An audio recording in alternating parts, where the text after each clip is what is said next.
Welcome to Let's Be Perfectly Queer. Our queer podcast creating space to talk about all things queer. My name is Archie. I'm Katie. And we are your hosts.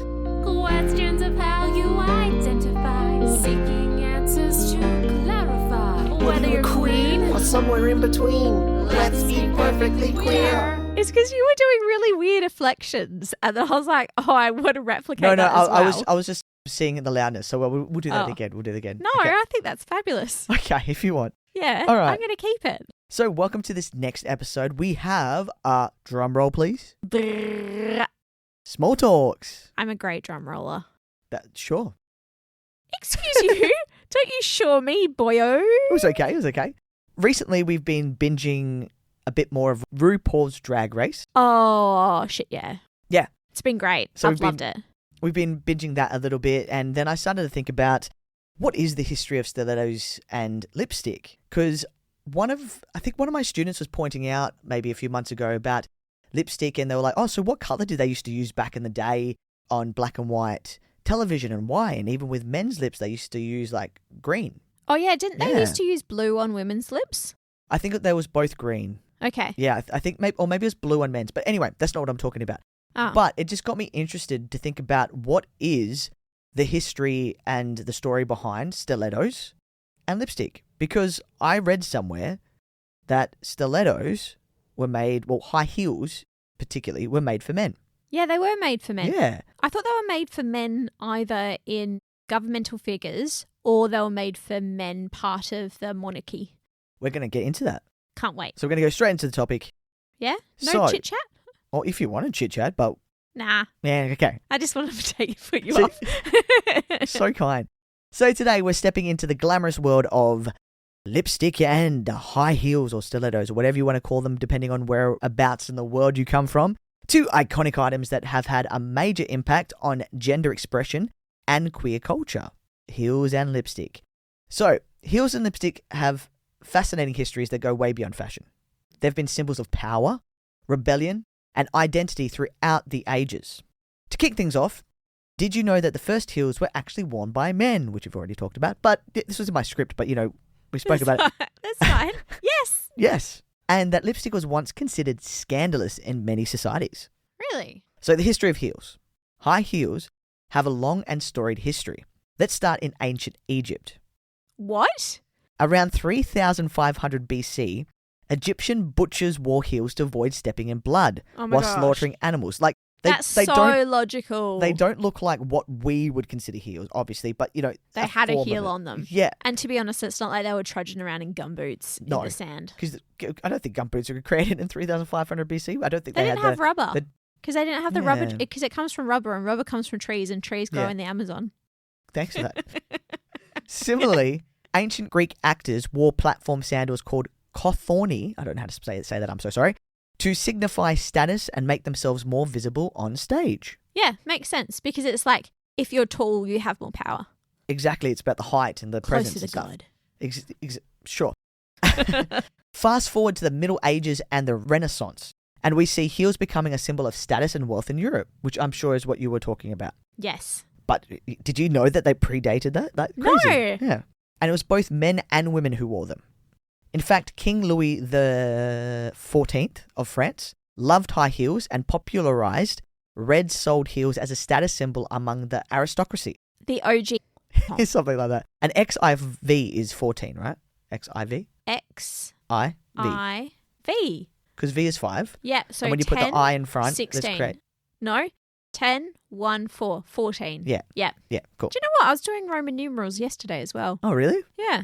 I don't think kids study Roman numerals in school anymore. Yeah. Anyway. Remember how our analog clocks used to have Roman numerals? Yeah, well, I remember that at school we had to study Roman numerals. Yeah. Same. And these heels were often elaborate and richly decorated, signifying the wearer's high social standing. Huh. By the 18th century, however, high heels began to shift predominantly into women's fashion, thanks in part to changing social norms and fashion trends. Why? I don't know, I didn't go into that much detail. I'm asking you a question that you ask me all It's a the small time. talk. It's a small talk, remember? I only got like 10 to 15 minutes to get all the information into you. So the modern stiletto heel, which became popular in the mid-20th century, was revolutionary. Designers like Salvatore Ferragamo and Roger Vivier created heels that emphasized the curves of the foot, adding a sexy allure that has made stilettos a staple in women's fashion ever since. Can I just ask, did you just realize just then that he had a foot fetish? Oh, what? He had a foot fetish? Think about it. Who I says guess so. sexy allure of the curves of your feet unless you have a foot fetish? There's no way. I just put the information into ChatGPT and made it, so it could be just ChatGPT has a weird foot fetish. I don't know. Mabes. It's doing what the consumers want. And stilettos have also played a significant role in the world of drag and gender expression, offering a powerful tool for those looking to explore and showcase their identity. So that is, a quick look at a bit of the history of heels, and we're going to go into the history of lipstick, and we're going to talk about a bit of the cultural expression afterwards. Have you ever worn heels? Good question. I don't know. I can't remember. Do you know what? The highest heels that I've ever had have actually been Armani shoes. I sound like a douchebag right now. I was going to say. I understand. Yeah. But they were Armani Exchange. I got them for cheaper. This girl loves a discount. Not going to lie. And I found them, and they were when those boot chunky platforms. Yep. And they were gorgeous. And I remember walking in them, and I was like a new goose. Like I was a new goose? Like I was like a new goose. I was Yeah. like a little duckling who was like I just couldn't walk in them. My ankles. Oh, okay. You know whenever you see those models on runways and they're like ankle, Yep. and they nearly fall into the crowd? That was me. Whatever happened to those Armani platforms? Oh, I'm pretty sure I either donated them or I still have them somewhere because I haven't gotten rid of them. Someday. Yep. And like your girl's like dating a short king. I'm not into the heels anymore, bros. I don't need to be the taller Amazon that I am. Plus, with your having torn your ACL, heels aren't the best option for you at the moment. I cannot be stopped. Tell your knee that.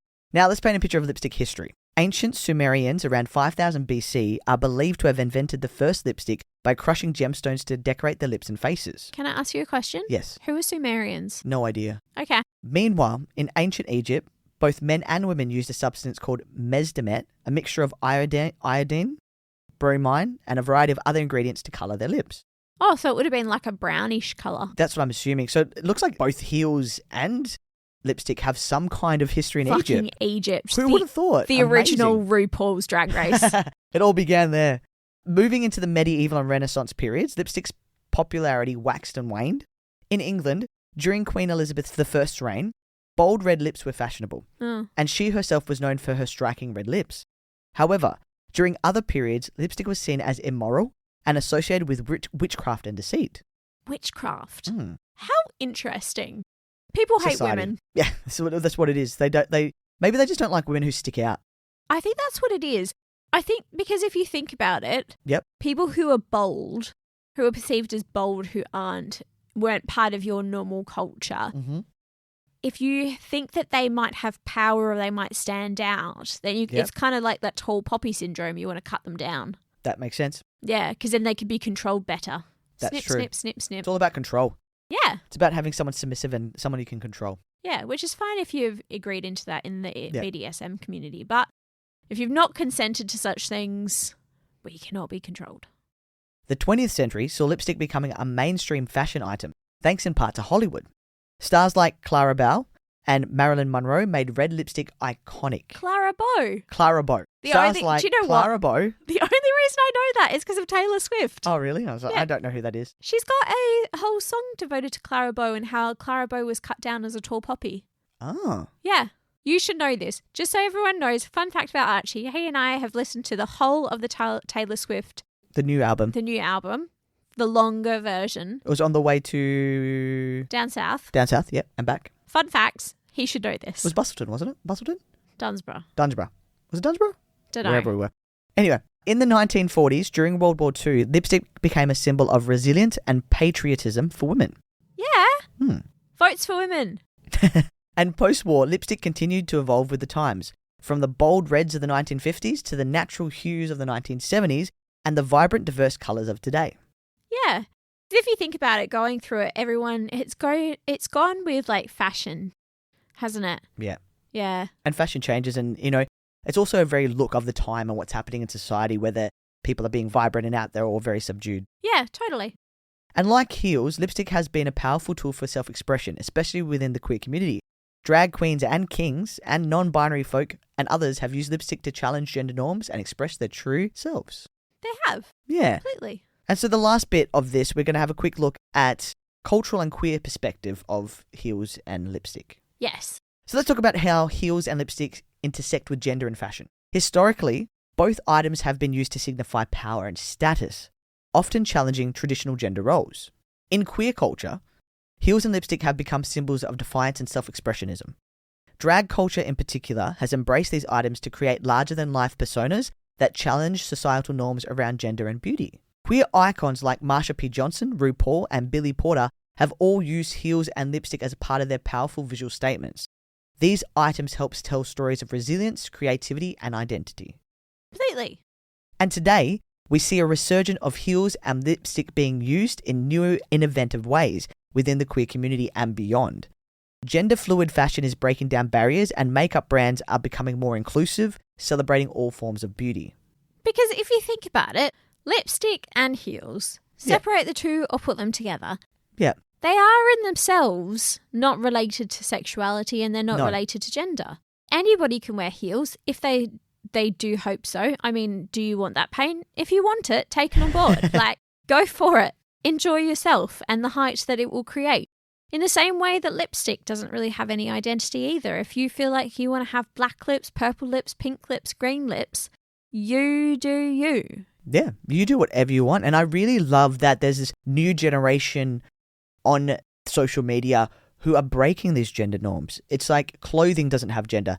Lipstick doesn't have gender. Nail polish. Nail polish, like Glossy Boys from Perth, that young kid who created that nail polish for everyone. So it's quite interesting when you have society looking at people and like drag queens in the queer community and saying lipstick is gay or heels are gay, when actually both men and women have worn both back into the, 3000 BC. So it's quite interesting that then society all of a sudden in our very small time has decided that no, it is feminine and it's not masculine, where it used to be such a thing of power and social status. Well, it's all about control, isn't it? To summarize what we've spoken about in this small talk, so I think it's very short. What are we up to? Dunno. To summarize this, both heels and lipstick have ancient origins. Yes. These items have been symbols of power, rebellion, and self-expression across different cultures and different times. It's almost having somewhat of a resurgence now, with people using it as a powerful tool of its self-expression. Well, it is what you make of it, isn't it, all in all? And it just shows that things can mean different things through history. Yeah. And if you want to put emphasis on it, you can. But really, it is what you make of it. Yeah. It's just a quick thing because we didn't really need to go into too much detail. If you want to learn more, there's lots of resources online for you to read and look through and that kind of stuff. But personally, I love how heels and lipstick can make such bold statements, especially with all the amazing drag queens that I've been watching on RuPaul, and that everybody has their individual style and it has their individual statements with their makeup and their clothing and what they like to wear. And it's part of their identity. It is 1000% a part of their identity, and they're not just fashion statements. Heels and lipstick, they're tools for telling unique stories and telling expression and telling us about someone's personality and what makes them them. Yeah, the nuances of humanity. Exactly. And we'd love to hear stories and thoughts about makeup, heels, gender expression, clothing, and that kind of thing. Share them with us on our social media. Get in contact with us on Instagram via email at Let's Be Perfectly Queer Pod, and share your story about makeup, expression, fashion. Tell us why you wear what you wear. Would love that. Then we can share your story and people will feel a little bit less alone. Yeah. Yeah. So that's pretty much it. Thank you. Yeah. So that was a quick Spark Notes. Small talks, honey. Yeah. It is a small talks, but that's a quick Spark Notes of a quick look at the history of heels and lipstick. You're like a small of a small. A small of a small. It's kind of like if you had to do a test, you might get 50%. True. Guess what? What? I'll give $10 to anybody who can guess what I just pulled out of my jacket pocket. Okay. And then we're going to leave it there? Yeah. Are we going to keep that in? And you're going to give someone $10 if they can guess what's in your jacket pocket? Yes. Well, it's actually in your Udi pocket. They didn't need to know that. It's there your is Udi. no video camera here. I could be wearing anything. So to the first listener who goes to our most recent post Yep. and you comment what you think Katie pulled out of her Udi will get, Don't make it disgusting. keep it PG because it is PG, will get $10. $10 or merch to the value of $10. I was just going to give them a $10 note. We could give you merch. Do you know what? Yeah. We'll give you merch to the value of $10 because I feel like that's better merchandising. It would probably be better than $10. We're a business. So you heard it here. If you've got this far in this small talk, go to our most recent post and the person who first comments the correct answer will get $10 worth of merch. And for evidence-wise, I'll get Archie to take a photo of me holding up what I have in my hands that came out of my pocket. Yes. It'll be great.